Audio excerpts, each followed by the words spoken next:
홍보부장님, 우리의 옷을 보고 되게 만감이 교차되는 표정들이 나타 있는데. 네.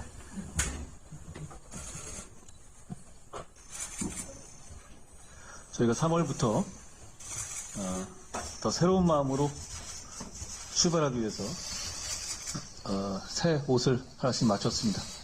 저희가 이 옷을 입고 4월에 국민의 선택을 받기 위해서 전국을 누비겠다는 각오를 드립니다.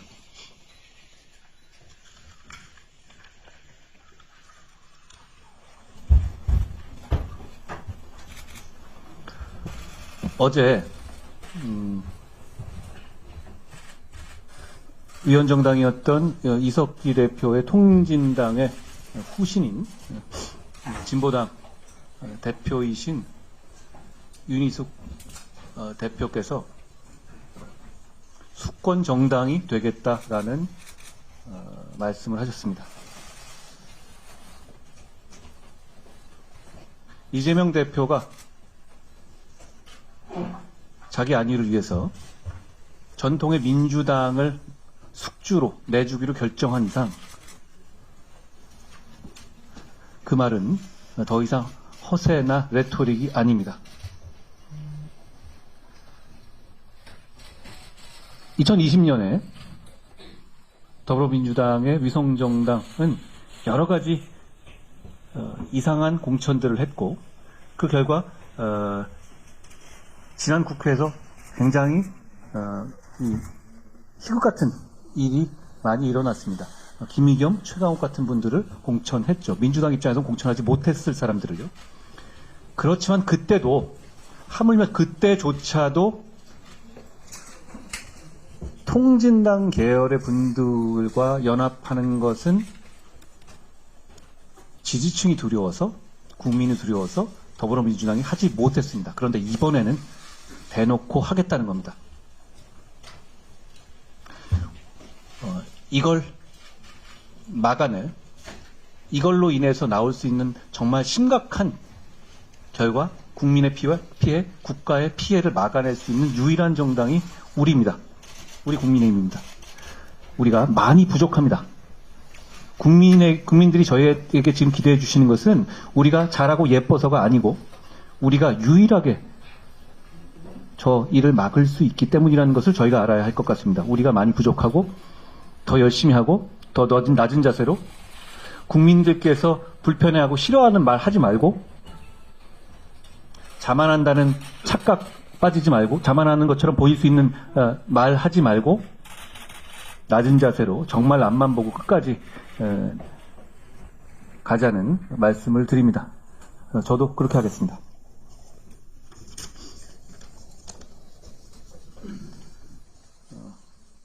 저는 약간 정책적인 문제를 하나 말씀드리고자 합니다. 형법상 간첩 관련한 범죄의 실효성을 제거하기 위한 법률 개정에 관한 것인데요. 지금 국가 기밀을 유출하는 간첩죄의 범위가 적국에 대한 유출로 한정되어 있습니다. 이거는 1983년 이래 유지되고 있는 것인데요. 그 차이는 어떠냐면 이건 다른 나라와 차이가 있거든요. 다른 나라도 다 간첩죄를 강력하게 처벌합니다. 사실 간첩죄를 처벌하지 않는 나라는 거의 없습니다. 미국, 중국, 프랑스 다 그렇죠. 그런데 그런 나라들의 특징은 이 간첩의 행위의 대상을 적국이라는 이 개념으로 한정하지 않고 외국이라고 하고 있어요. 우리의 경우는 적국인 북한을 제외한 나머지 중국이나 미국이나 등등한 나라들 있지 않습니까? 이런 쪽에다가 어떤 이 불법적으로 국가기밀을 누설하는 것을 간첩죄로 처벌할 수가 없습니다. 이 문제는 많이 제기돼 왔고 그래서 여러 차례 2004년경부터 개정안들이 발의되어 왔습니다. 적국이란 말을 외국이라고만 바꾸면 해결되는 문제입니다. 심지어 오늘 저희가 입당으로 모시기로 한 김영주 부의장을 비롯한 분들도 이 부분에 대한 문제점을 직접적으로 제기하고 이 법을 법원을 내렸습니다. 그래서 작년에 이 통과를 위해서 우리 당이 굉장히 어렵습니다. 그런데 민주당이 위헌적인 태도를 보이면서 사실상 반대 입장을 그래서 통과되지 못했습니다.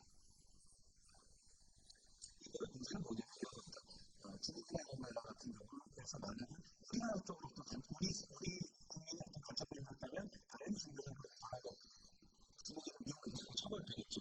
그런데 역으로 반대의 경우에는 우리는 처벌하지 못하는 겁니다. 이건 불공정하죠. 그리고 이래가지고는 우리의 어떤 중요 자산들이 해외로 유출되는 것을 막기가 어려워집니다. 반드시 필요한 법이고, 우리가 이번에 4월에 총선에서 승리해서 우선적으로 처리해야 할 법 중 하나입니다.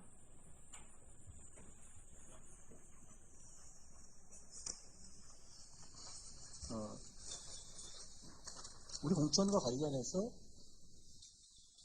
말씀드립니다. 공천이라는 것은 사실 정답이 없습니다. 그러다 보면 더 훌륭한 분께서 출마하지 못하게 되는 결과를 받아들이는 경우도 사실 많이 있을 겁니다. 그렇지만 우리는 시스템을 따라 공천하는 것이고 공정하게 공천하는 것이기 때문에 그런 결과가 나는 것도 어떻게 보면 자연스러운 것이라는 말씀드립니다. 그런 차원에서 이번 4월 총선에 후보로서 최종적으로 나가시지 못하는 우리 국민의힘의 이 후보님들께 유감과 죄송하다 그리고 위로의 말씀을 드립니다. 그렇지만 우리가 그럼에도 불구하고 함께 가야 이긴다라는 말씀을 드립니다. 그리고 한 가지 더 덧붙이면요. 저희가 얼마 전에 우리 비대위에서 고향의 경우에 김연아 후보가 이 단수공천으로 공관위에서 결정된 부분에서 재고를 요청했고 거기에 대해서 공관위에서 다른 결정을 하셨죠. 근데 그건 어떤 저희가 생각했던 문제라고 생각했던 사안이 유죄로 확정된다든가 그 유죄라는 걸 저희가 인정했던 취지는 전혀 아닙니다. 저희는 지금 아직 그게 끝나지 않은 상황, 절차적으로 끝나지 않은 상황이라면 저희가 국민들께 자신있게 제시하는 것이 국민들의 눈높이에 맞지 않을 수 있다라는 우려를 드렸던 것이고 거기에 따라서 공관위에서 독립적인 결정을 새로 하신 것이라고 생각합니다. 저는 그 결정을 존중하고 그 취지, 저희가 말씀드린 취지에 대해서 오해 없으시길 바란다는 말씀도 드립니다. 저는 오늘 이 정도 하겠습니다.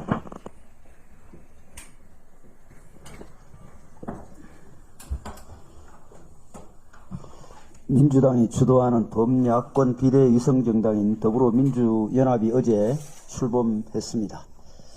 민주당은 친명횡재, 비명행사라는 신조어가 만들어질 정도로 지역구 공천 과정에서 국민의 냉소를 자아냈는데 비례 공천 과정에서 또 어떤 모습으로 국민들께 실망을 안길지 우려스럽습니다.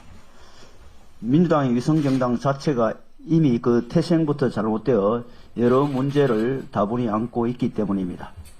더불어민주연합은 첫째, 민주당이 야합으로 기형적인 선거제를 도입하고서 편법으로 의석수를 확대하려는 표리부동의 산물입니다. 둘째, 국민과 국가를 위한 공통의 비전이나 정강정책은 없이 오직 정부 타도만을 목적으로 둔 정쟁지향 집단입니다. 셋째, 경기 동부연합을 비롯한 종북 세력과 괴담 선동 세력 등 민의 전당의 발 디디기에 부적절한 인물들과의 연합으로 만들어진 트로이 목마와도 같습니다. 야당이 선거를 이기기 위해 선거연합을 할 수 있다 해도 한미동맹을 파기하고 주한미군을 철수하자는 반미, 반대한민국 세력, 대한민국을 부정하는 세력을 대한민국 국회에 끌어들일 수는 없는 일입니다. 창당대회에서 한 좌파 인사는 이재명이 진보연합의 꿈을 이루어 주었다고 얘기했는데 북한과 손잡고 대한민국을 무너뜨리려고 했던 난민전에 가담했던 그의 과거 행적을 보면 더불어민주연합의 실체는 더욱 분명해집니다. 이번 총선에서 국민과 함께 반미, 반대한민국 세력의 국회 진출을 저지하는 데 최선을 다하겠습니다. 민주당의 위성정당과 함께 조국 전 장관의 조국혁신당도 어제 창당을 알렸습니다. 문재인 정권의 불공정과 내로남불을 상징하는 인물인 조 전 장관은 당대표 수락 연설에서 마치 이유 없이 자신과 가족이 순환을 당한 것처럼 말하면서 대통령에 대한 복수심을 불태웠습니다. 또한 조국 혁신당은 주요 정강 중 하나로 대학 입시를 비롯한 채용 분야에서의 기회 균등을 내세웠습니다. 조 전 장관이 자녀 입시 비리 혐의로 1심, 2심 모두 실형을 선고받았다는 것을 아는 국민의 입장에선 이 상황이 마치 코미디를 보는 것 같았을 것입니다. 비례 공천은 정당이 지향하는 가치와 인재상을 압축적으로 드러냅니다. 지금 민주당과 야권의 상황을 보면 가치 경쟁, 인물 경쟁에 대한 기대감보다는 22대 국회가 잘못된 공천으로 인해 또 정쟁으로 치닫는 것은 아닌지 걱정이 앞서게 됩니다. 연동형 비례제 속에서 연동형 비례대표제 속 야권 야합이란 나무에서는 정쟁이라는 독을 품은 열매가 열릴 뿐이라는 독수독과의 진리를 민주당이 보여주고 있는 것입니다. 어제 대한의사협회 비상대책위원회가 여의도에서 대규모 집회를 열었습니다. 환자 곁에 있어야 할 의사들이 거리에 나와 집회를 여는 것 자체가 무척 안타까운 일입니다. 하지만 파업과 집회로 해결할 수 있는 일은 아무것도 없습니다. 의사 여러분, 환자들이 있는 병원으로 돌아가 주십시오. 정부의 의대 정원 확대 방침에 따른 의료계의 실질적인 변화는 약 10년 후부터 일어나게 됩니다. 정부와 의료계가 정원 확대 및 의료개혁과 관련해 수정 보완해 나갈 시간이 충분히 있습니다. 현재 필수 의료 수가 인상과 의사들의 법적 책임 완화를 비롯한 의료개혁 4대 정책 패키지와 관련해 의사들이 여러 가지 문제 제기를 하고 있습니다. 이 모든 문제들은 향후 다양한 대화의 틀을 통해 논의될 수 있습니다. 4대 정책 패키지에서 의료개혁 특별위원회를 설치하겠다고 한 것도 정부가 의사들의 참여를 체계적으로 보장하고 의사들의 의견을 수렴하며 의료개혁을 탄력적으로 수행해 나가겠다는 의지의 표현입니다. 정원 확대 및 의료개혁과 관련한 정부의 방침은 바탕그림이며 세부적인 내용은 정부와 의사가 대화를 통해 채워나가게 될 것입니다. 전공의들이 환자 곁으로 돌아오는 즉시 이러한 대화가 시작될 수 있을 것입니다. 의사와 정부는 서로를 이겨내야 할 적이 아닙니다. 국민의 생명과 건강을 지키는 것을 공동의 사명으로 삼고 있는 파트너입니다. 파업과 집회가 아니라 대화 속에 답이 있다는 것을 다시 한번 강조합니다. 잠시만, 제가 아까 말씀드리다가 좀 준비해 놓은 거를 안 드린 게 있어가지고 잠깐 드리겠습니다. 저희가 오늘부터 지역에 저희 후보가 정해진 곳 위주로 지역 일꾼들과 함께 지역의 시민들께 인사를 드리는 그런 일정을 시작합니다. 우선 저희는 충청을 먼저 가고요. 대한민국의 중심이자 역대 여러 선거에서 충청의 사랑을 받지 못하고 이긴 적은 없었죠. 저희가 그런 점을 고려해서 충청을 먼저 가는 것이다 라고 말씀을 드립니다. 저희가 충청의 시민들께 더 열심히 하겠다라는 말씀을 잘 드리고 오겠습니다. 충청의 시민들께서 해주실 말씀을 잘 경청하고 오겠습니다. 이번 주 이어 후반부에는 대한민국의 대표적 경제도시인 수원, 성남, 용인이 있는 경기 남부에서 함께 할 예정임을 말씀드립니다. 같이 가실 분들은 같이 가시면 좋겠습니다. 그리고 지금 정부에서 여러 가지 물가 정책을 내놓고 있고 그게 상당 부분 주요하고 있긴 하지만 국민들께서 체감하는 물가 부담은 좀처럼 줄어들지 않고 있는 상황입니다. 오늘부터 아마 오늘 내일 해서 정부에서도 물가 대책을 더 내놓을 것으로 알고 있고 저희도 그것을 같이 준비를 해서 국민들께서 현장에서 물가 문제가 잡히고 있다라는 실감을 하실 수 있도록 노력하겠습니다. 정부의 할인 정책들이 국민이 접하는 마트에서 제대로 이루어지고 있는지 살피고 그리고 수입 과일 관세 인하의 물량 30만 톤의 신속한 공급도 제대로 이루어지는지 저희가 정부와 함께 면밀하게 살펴볼 것이라는 말씀을 드립니다. 지난주 목요일 민주당 정책위 의장께서 대한민국의 반도체 기업들이 중대 기로에 서 있다며 우리 기업들이 미 반도체 지원금 신청액의 절반도 받지 못한다는 발언을 하셨습니다. 도대체 어떤 근거로 우리 기업들이 신청한 보조금의 절반도 받지 못한다는 건지 민주당 정책위 의장은 밝혀주시길 바랍니다. 미국 반도체법에 따른 보조금 수령과 관련하여 현재 미 상무부와 보조금 규모 등에 대한 협상이 진행 중에 있고 대외적으로는 미공개 사항입니다. 우리 정부는 미 상무부에 우리 기업들이 미국 기업과 차별 없이 충분한 보조금을 지원받을 수 있도록 다각적으로 노력하고 있는 것으로 알고 있습니다. 민주당이 미 상무부 장관의 발언을 토대로 단순한 가정이나 추측성 주장을 펼친 것이라면 우리 기업에 하등 도움이 되지 않는다는 점을 다시 한번 강조해서 말씀드립니다. 오히려 우리 기업들이 보조금을 충분히 받을 수 있도록 미국 정부에 촉구하면서 우리 기업들에게 힘을 실어주는 게 마땅한 일입니다. 한편 민주당 정책위 의장은 일부 언론 보도에 나왔다면서 윤석열 정권이 미국과 일본의 반도체 회사를 합병시키려고 SK 하이닉스를 압박하고 있다고도 했습니다. 대한민국 영업사원 1호의 자질까지 거론하면서 막말을 쏟아냈습니다. 하지만 이는 전혀 사실이 아닙니다.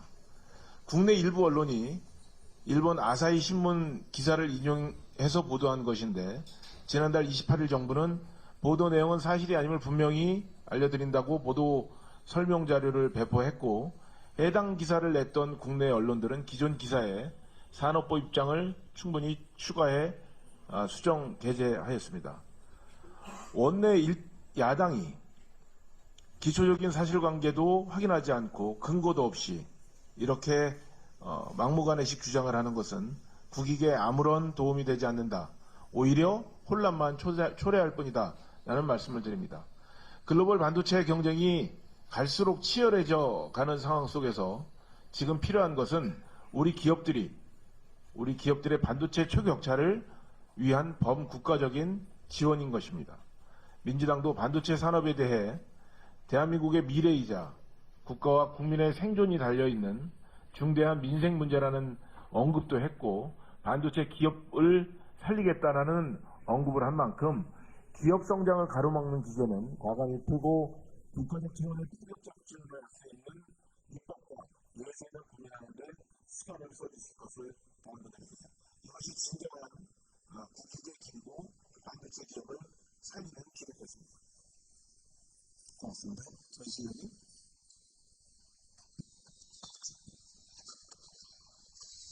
보건복지부는 지난달 28일부터 장애인 건강 주치의 4단계 시범 사업을 시행했다고 발표했습니다.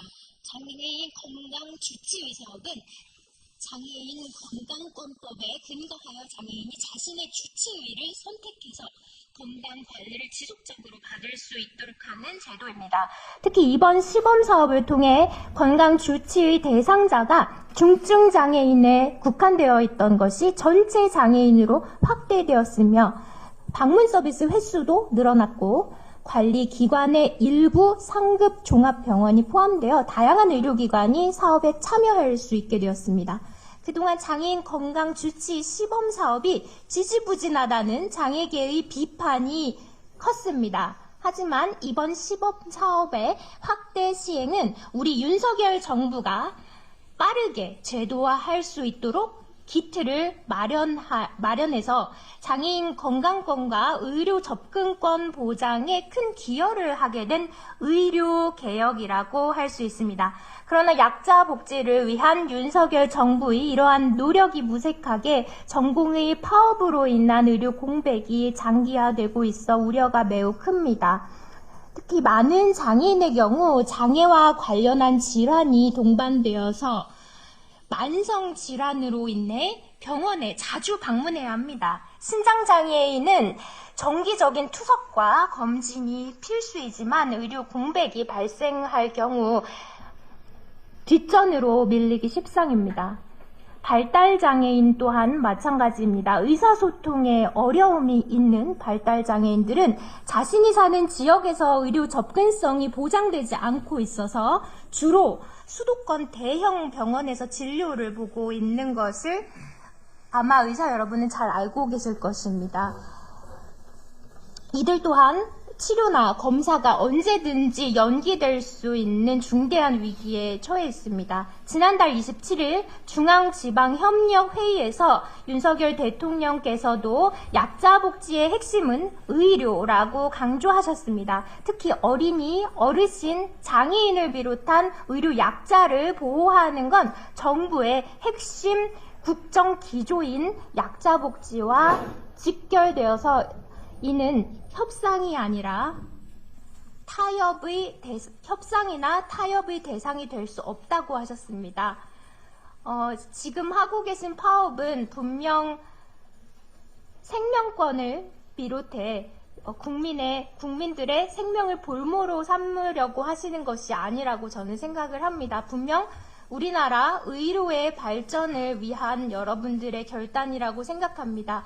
하지만 이런 것이 타협과 협상으로 이어진다면 분명 가장 피해를 많이 볼 분들은 국민이십니다. 특히나 어르신, 어린이, 장애인 등 의료 접근성이 비교적 떨어지는 이런 분들일 겁니다.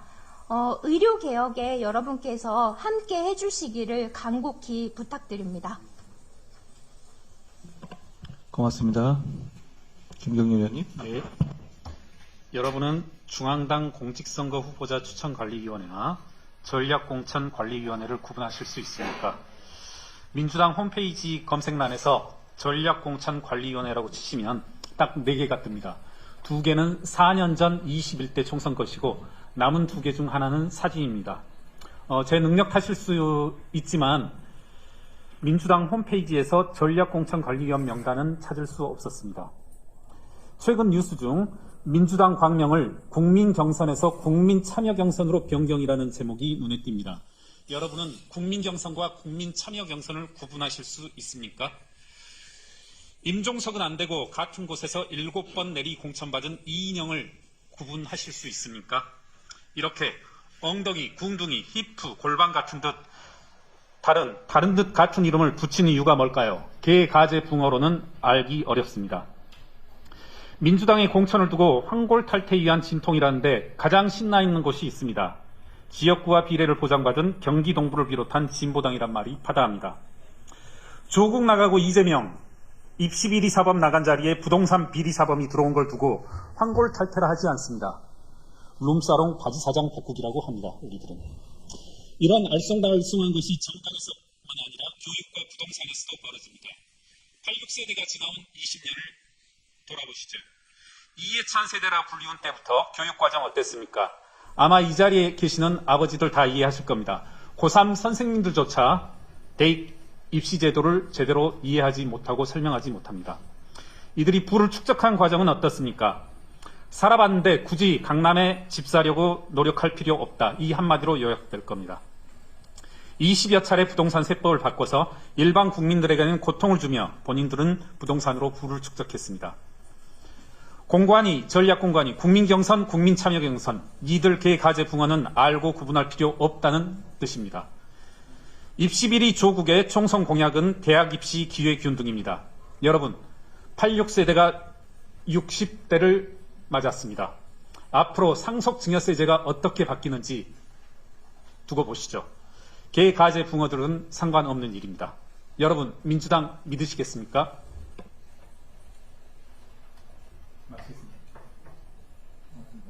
고맙습니다. 구재룡 의원님. 안녕하세요. 구자룡입니다. 저는 종북 세력, 방탄 세력, 부패 세력이 난립하는 현실에서 헌법상의 정당의 가치를 지키는 유일 정당은 국민의힘밖에 없다는 말씀을 드린 적이 있습니다. 그렇습니다. 그렇기 때문에 우리는 더 큰 사명감을 느끼고 더 앞으로 해야 할 일이 많다는 것을 생각하게 됩니다. 여론조사 결과에 일희일비할 것도 아니고 민주당과의 1대1 대결인 듯이 착각해서 여론조사의 결과를 오독해서도 안 됩니다. 우리는 그들이 야합에 능하다는 것을 반드시 명심해야 합니다. 그들은 야합을 통해서 의회 지형을 왜곡하고 법안을 날치기 통과시킨 적이 있습니다.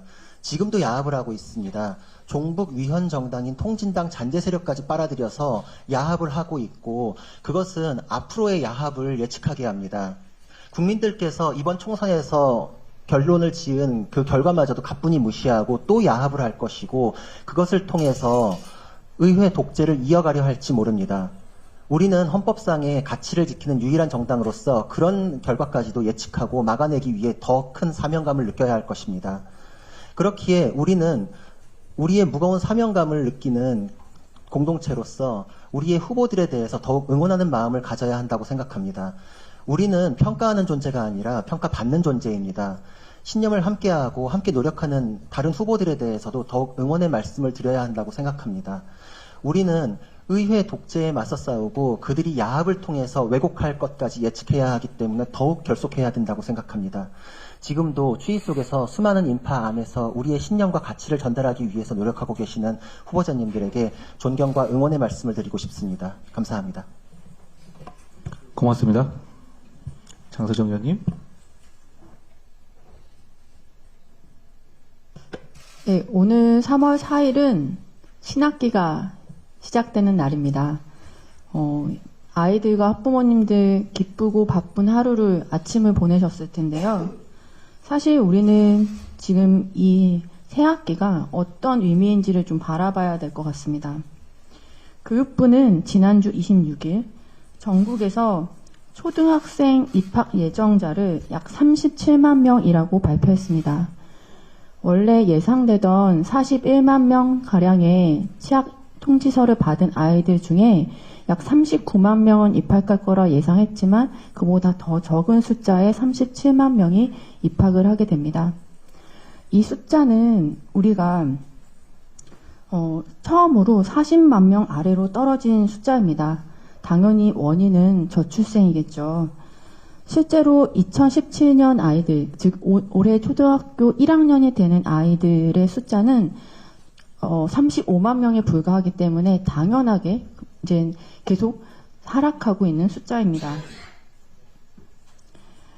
자, 그러면 우리 이 37만 명의 숫자는 후에 2027년도에는 과연 얼마가 될까요? 놀랍게도 30만 명이 무너지는 27만 명 선이 됩니다. 2020년 아이들의 출생아 수에 따르기 때문이죠.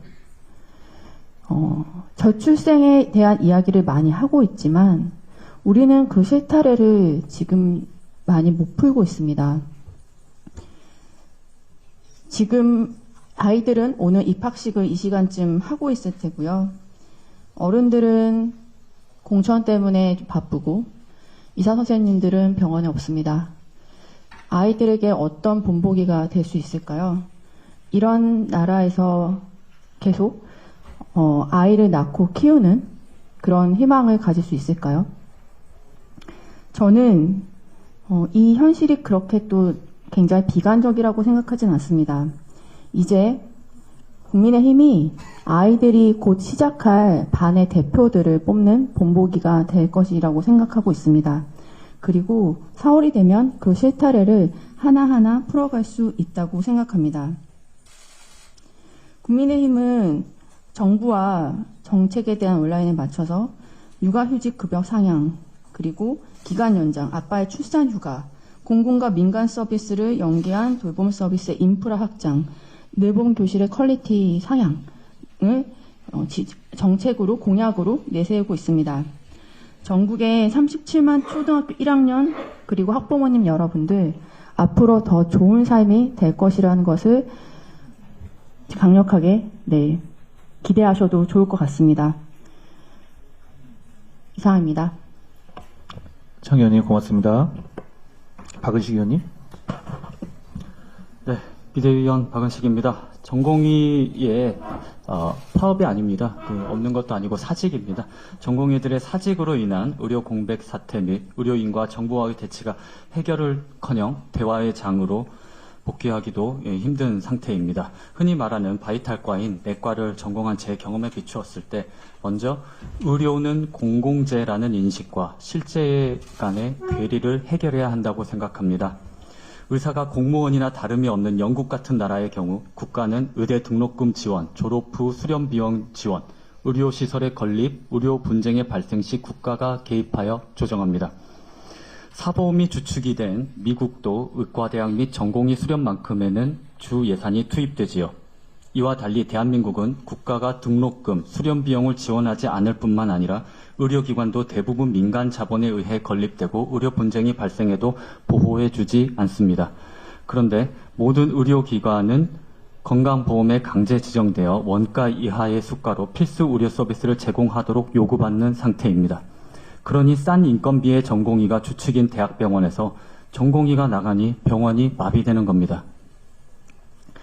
이 상황에서 의료 관련 형사소송이 일본의 200배, 영국의 600배로 폭증했습니다.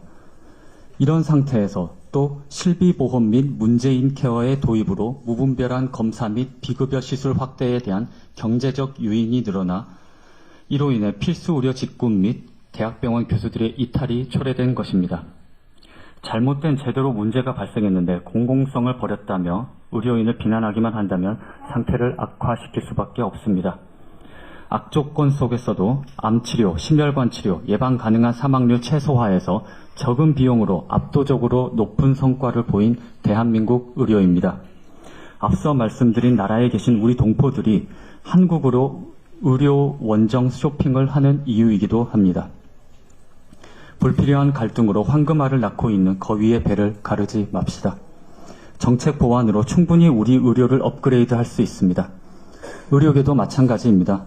의대 증원에는 의료인들 내부에도 상당 부분 공감대가 이루어진 만큼 대화와 타협을 통해 의료의 질을 높이고 정부의 필수 의료 패키지에 대해 열린 자세로 대화를 합시다. 그렇게 의료의 공공성을 조금씩 높여갑시다. 그리고 의료 현장에서 의료인의 가치를 높이도록 합시다. 감사합니다. 고맙습니다. 우리 박은식 비대위원께서는 광주에 출마하시죠? 계속? 예.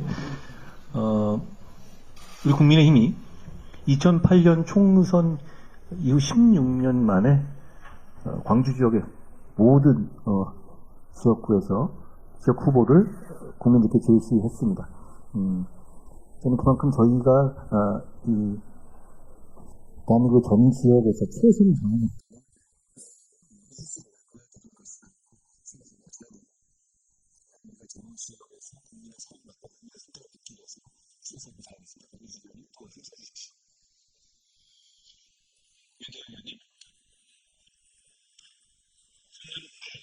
청년들이 우리 사회에서 가장 공정하지 않다고 느끼는 분야가 일자리라는 것을 아십니까?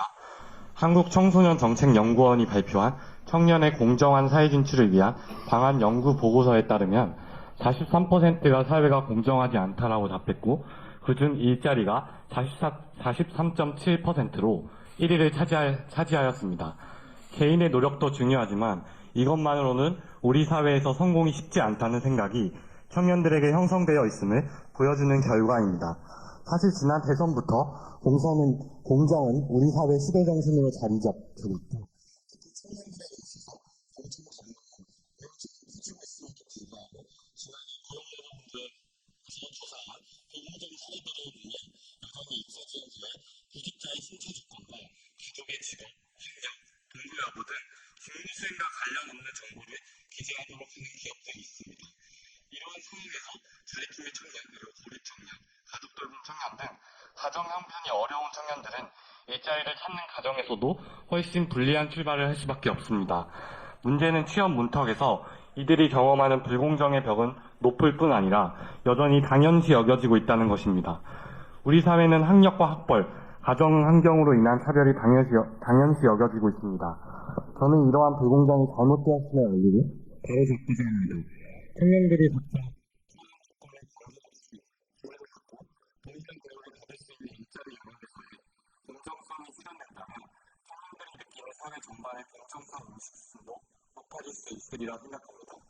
공정성 인식은 청년들이 우리 사회를 신뢰하고 긍정적인 미래 전망을 가질 수 있도록 하는 원동력이 될 것입니다.